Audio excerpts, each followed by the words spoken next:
So, guys, hello po sa inyo lahat. Ito na, panoorin natin ang nagdaang hearing kanina o kahapon. Depende kung anong araw ko ito ma-upload. So, panoorin natin hearing, no? Sa fake news peddlers ng mga hindi natin alam kung DGS vloggers ba or BBM vloggers. Hindi natin alam, panoorin natin. Kaya panoorin natin to Marcoleta also to ask you as well. Sige. Yes po, Attorney Mr. Ricky. Chair, thank you po. Ang sabi ko lang po, kasi kanina po, tinatanong ako tungkol dun sa vlog ko na yon. Hindi ko talaga maalala sa dami ko ng vlog. So, Ay, si binasa ano ko to po, si... So, tungkol po yun sa post ni Honorable Congressman Marcoleta. Sabi niya, Enzo. from netizens, reactions on my brief in casual meeting with former VP Lenny. Okay. After my trip to Sipokot, I now realize how really divided our people are. So, ibig sabihin nun, talagang hinahanap nila kung saan video mo sila tinira, ano? Napaka hunghang talaga ng mga mabubutas na to no? Tuloy natin.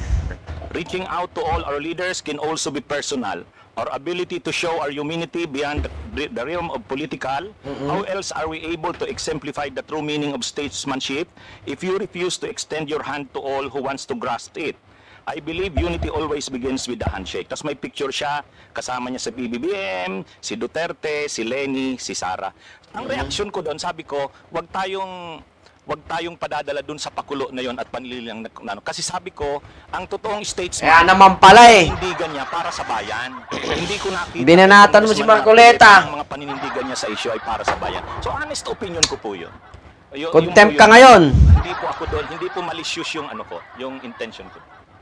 Mr. Chair, may I react? Marcoleta, now you have the floor. Pinutol mo lang, attorney. Ang kasunod nun, alam mo, tingnan po ninyo yung record ni ni Congressman Marcoleta. Siya yung nagsara sa ABS-CBN. Ang yabang-yabang niya. Yes. Isipin mo, sasabihin mo sa akin, you do not even know the issues. Attorney, alam mo ba yung issue sa ABS-CBN? Yes po. What do you know about it? Mr. Chair. You can reply, Attorney Ricky, please. Matapang tong panyero na to Hinarap mo yung nangingit-ngit na Marcoleta.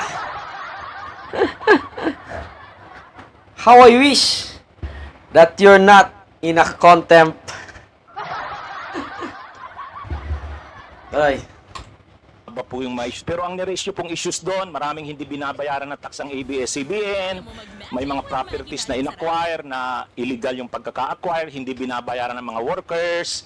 So, mainly po yun yung nakita kong niratio yung issues nung pinasara yung hindi binigyan ng renew yung franchise. So, Mr. Chair, ano ang panliling lang doon?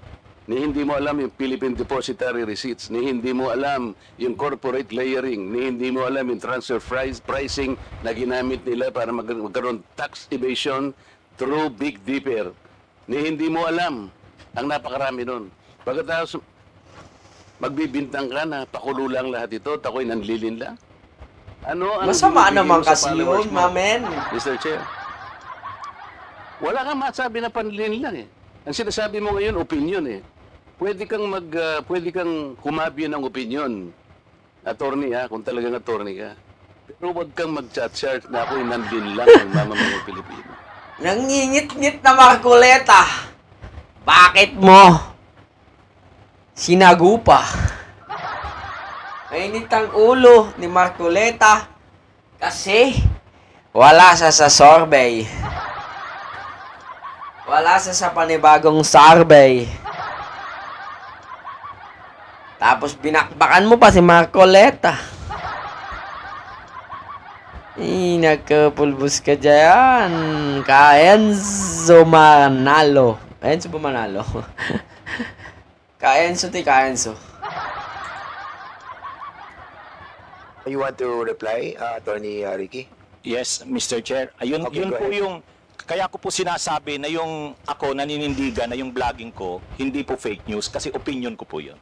Oh, tama. Tama. Basta mo na lang sasabihin, Mr. Chair, na Opinion mo yun, pero kinarge mo ako na manlilin lang. Hindi ka ba magsasabi ng facts mo kung paano ako nanlin lang ng Pilipino? Libel ba yun? Panlilin lang? Abogado ka, di ba? Sabihin mo nanlilin lang, libel ba yun? Mr. Chair, Ikaw abogado lang, ka di ako ito. attorney. Attorney, you want to answer back?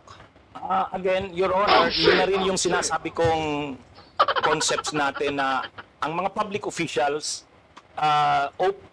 talagang open sila na punahin, i-criticize, medyo masakit minsan, pero yan yung pagkakaiba ng public official sa private citizen.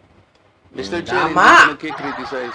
Sabi ko Ibig nga, sabihin nun, binigyan kita ano ng ko ako halimbawa magtutuloy sa ka, Enzo. vlogger. Huwag kayong Sinabi niya, maging balat "Wala ako." sibuyas. Dati kinahihiya ako ng lahat ng mga members na Anyone? Tinatawad ko na siya ron eh. Masakit yun pero... Pwede Dahil naming meron siyang bakbakan, nakitang banatan. Pero ikaw sinabi mo eh. Nanlin lang ako eh. Ngayon sinasabi mo, may opinion ka, nanlin lang. Wala kang masabi ngayon kung ano-anong ginawa. Purahin mo para na lang manlin kasi ako huwag ng mo sabihin Pilipino. nanlin lang. Hindi ka abogado. At hindi siya nanlin lang. Nanloko Hindi lang. opinion ito. Mr. Chair? Sige. Okay na po siguro, kasi marami pa sigurong pag-usapan. Ikaw ang manlilin lang. Okay. Thank you so much to both of you. We exhausted. Kain Sumanalo versus Camargoleta. To say their Kanino ka, bayan? spirit of this committee, no? Para maging balanse po tayo and fair. Dapat I want him to apologize. tumatakbo ka mo ng mang senador eh. No? Kung nangingit-ngit na Marcoleta. Abogado ka talaga. Yun mo, Sorry, oo. Mr. Chair, I won't apologize. Opinion ko yun. Oh, papakontempt ka na ngayon. With that, we'll do Contempt ka, contempt. issue, no? Ano na muna tayo sa interpellation. Balikan na lang natin mamaya issue yan. I move that denomination be contempt. I think we cannot force him to say sorry about it. Mr. Chair, I move that he be cited for contempt. Balat sibuyas si Marcoleta. Baka pati DDS niyan, Marx. For this committee. Baka hindi ka nabotohin. So, We cannot even answer simple questions kung paano ko nilinlang ang mga Pilipino.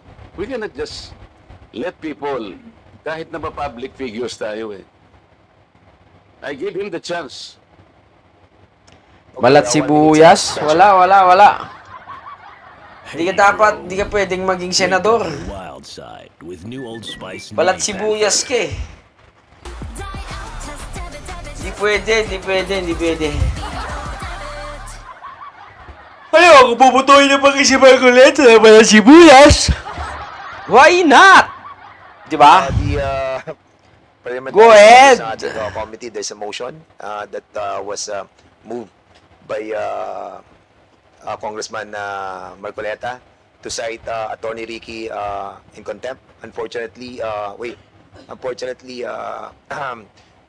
Congressman Rodante Marcoleta is not a member of any of these. Ay, di pala eh. Hindi siya pwedeng mag-contempt. Tangay ng hayop na yan. Motion regarding this issue. Hindi siya Because member. I've been informed that So, kailangan i-adapt ng mga member pag may naniniwala sa kanya. sa ating rules, Otherwise, hindi po pwedeng Mr. Chair, may I ask? the contempt order is... Bakit kailangan dumalo siya? Well-intentioned. Pare-parehas lang sila nila. Bato, no? Wanted also to protect not only the reputation Sila of nagja-judge. this committee, but I think in the interest of truth. With that, Mr. Chairman, siguro, Mr. Chairman, Co-Chair. Hello. Mr. Chair. While, sige, Congressman, Can we table this motion for the meantime and proceed with the interpellation? Yeah. I think we can go back to that motion later, May but others. I think we should discuss that thoroughly, since this will be a contempt order and it will be needing the approval of the So, members. kinontempt na Yes, po sir. si... So, it's Kaenzo 11:03 p.m. Manalo. We have 11 interpellations. Renzo pala. Karenzo. Mr. Chair, with the indulgence of Wala. Congressman Oy, Marcoleta. panawagan naman sa lahat ng The gobyerno, no? members have been Gobyernong here since government early official. this Huwag naman kayo morning. maging balat sibuyas, So, di ba? tumuloy na muna tayo sa As long as interpellation, di then naman we'll kayo go back to binabantaan, your motion. hayaan nyo. Go back to the motion. Gawin yung mga trabaho nyo and then patunayan nyo na for that Nagsisinungaling motion. sila. Patunayan nyo na mali ang bintang sa inyo. The motion, and for the meantime, we'll be asking Yung presidente nga, minumura na minumura. Pinapabayaan lang. Last January Sino 13, pa kaya? Sino ba kayo? this year, there was a huge Parehas rally. lang tayong kumakain ng bigas. And I think this is Nak ng teteng naman, oh. something that we can agree on without debating with one another. It was a huge rally. In Metro Manila alone, So, yun po, no? Dito lang muna natin puputulin ang ating video at maghahanap pa po tayo ng iba. Adios.